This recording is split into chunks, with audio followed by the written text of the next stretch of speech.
Welcome to High Desert Highlights. We had a beautiful fall evening across Central Oregon tonight for some high leverage matchups and steel with wins tonight. A couple teams really getting into position for maybe a home playoff game coming up next month. Yeah, absolutely. That's right, Peyton. One of those teams is just one loss only. The Ridgeview Ravens, they hosted Ben tonight in our feature game of the week. And Peyton, this was both senior night and homecoming, believe it or not. Wow. So congratulations to both the seniors and the King and Queen. Now, to the game. The Ravens hosting the Lava Bears.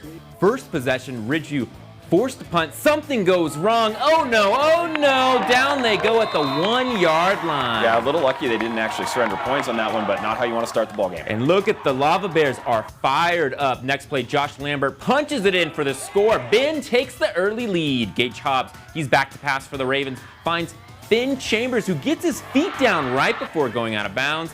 Hobbs, he can do it in the air, and he can do it on the ground. Touchdown. Gotta love when you can have a dual threat quarterback. It just makes the defense forced to react to everything you do. Now Ben with the ball, handoff, fumble! Ravens ball, Hobbs. He's ready to go on offense once more. He fires it, he completes it. Another pass, this one to Callan Schaefer, who just fights for every inch. This time, guess who? Hobbs again. He is everywhere, scrambling for the touchdown. Now, Hobbs there, scrambling left, scrambling right, looks deep, throws deep. It's Schaefer, and he makes the grab plus pass interference on the defense. I mean, this is just concentration. This is keeping your eyes on the football, trying to stretch out those limbs he hauled it in. All right, now close to the goal line, handoff to Ryden Nakamura, not even touched for the score. But Hobbs, he can't do everything right. This time it's just a little off. It's intercepted by Dayton Murphy DeLuca. He takes it across the sideline before getting out of bounds. Now Cooper, this is Caden Cooper for Ben. He finds Max Duncan, who makes several people miss before he's finally brought down. But they're in a fourth down. They need a first down or a touchdown. They look for Duncan. No good. Turnover.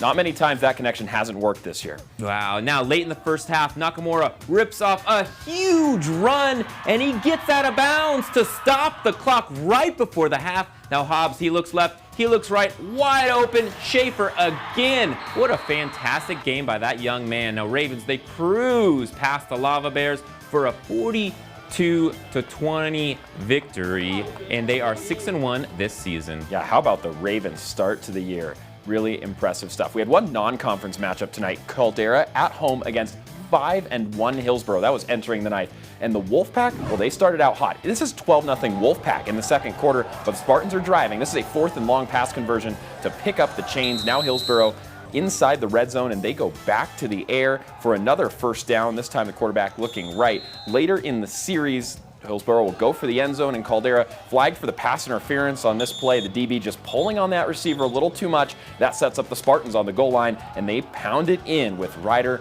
Everard. 12-7 Caldera now. So Wolfpack still in good position, but need to get things moving again. Pass from Preston Green, now the starter, caught by Lucas Ninneman along the sideline. And how about this run after the catch by Ninneman? Wow, and that's just using every amount of effort to get every inch. And every inch of grass, like you said. He gets the first and more. Next play to Caldera goes to Waylon Clark. Clark makes a move, makes two moves, and he goes the distance. This is the second long explosive touchdown of the night for Waylon Clark. And I think I blinked. Did he already make that in? Because that is fast. He flew right past my camera. 18-7 Caldera. Next kickoff, Hillsboro trying to battle back, and the Spartans get the explosive play on this kickoff return all the way past midfield. That's a great way to start off the drive. And then the first play of this drive, Hillsboro break it out down toward the sideline and pick up the first down. But after this, the drive started to stall. Caldera's defense really reassembled and got managed. This is a 4th and 8 chance now for the Wolfpack to get off the field. Pass over the middle, defended by Riley Russ, and the Wolfpack take over. They punt, so Hillsboro back on offense, and this time the Spartans make them pay.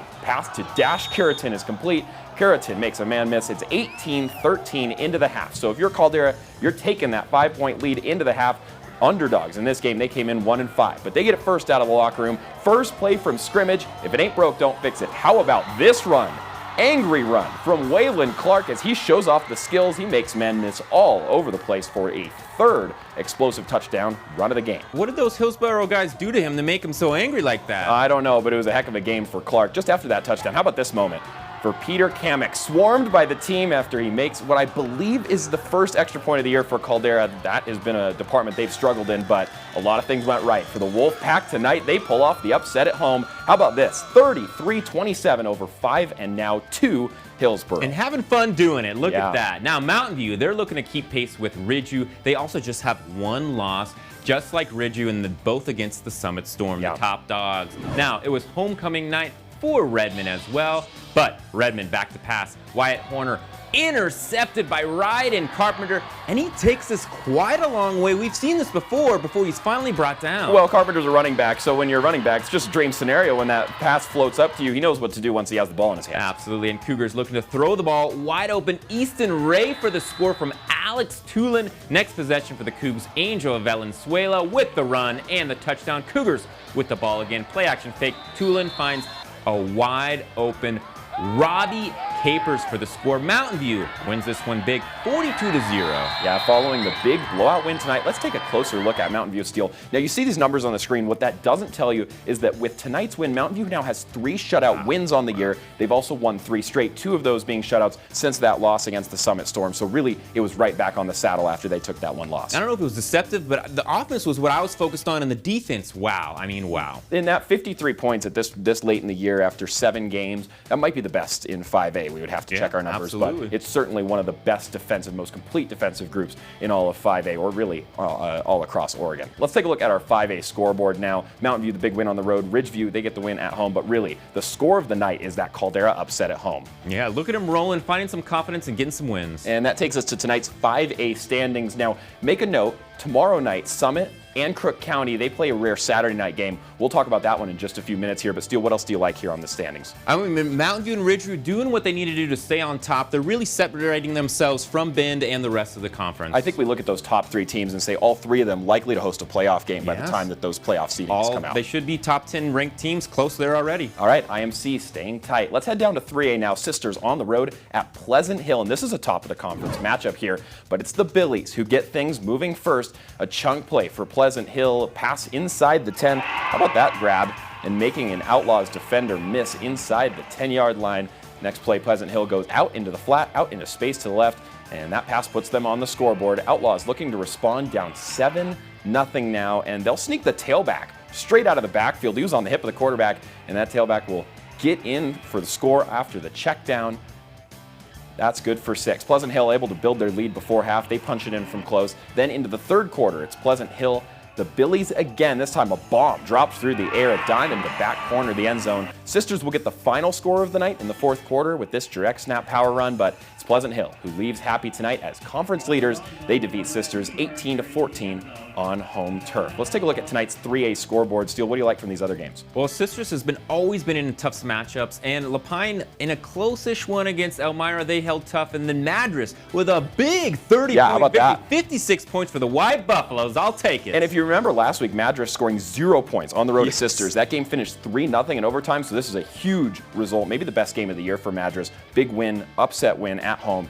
30 points over Cresswell. Let's take a look at our 3A standings now, Steele. And really the story of the night is Sisters at that 6th rank entering the night in 3A, now dropping below Pleasant Hill after the head-to-head matchup. Yeah, and believe it or not, Madras with a 2-1 overall league record. They beat Lapine and Cresswell, and Sisters is right there too. The Madras coaches said, watch out for league. We have something ready for them, and look at that. Yeah, and they had a chance at Sisters last week, but they did. The year definitely not over for Madras this far. All right, Culver, more scores and top plays are coming up after the break. Stay with us.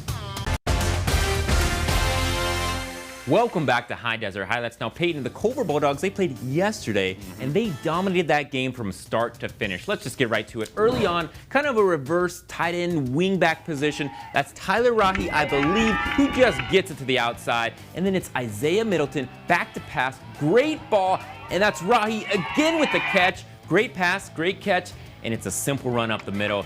Cap Novelli punches it in. This is another wraparound. If it's not broke, don't fix it. And Culver crushes St. Mary's 54-12. They're now 6-1 overall. Yeah, Bulldog blowout brings us to our final scores of the night. The other one going on tonight, Gilchrist on the road at Crow. They took a tough loss tonight, 53-0, the Cougars over the Grizzlies. All right, now time for the top plays of the night. My favorite time. We're going to head back to Ridgeview. Peyton, I can't get over this fantastic grab by Callan Schaefer. The concentration alone is impressive, let alone the catch itself. And I think you see the flag come in here, and it's almost a little obvious for that back judge of the secondary there. But you just don't expect the receiver to make the catch, and this is a play that a lot of coaches will look at on tape, and you just love a player that sticks with the play regardless of the contact that he has.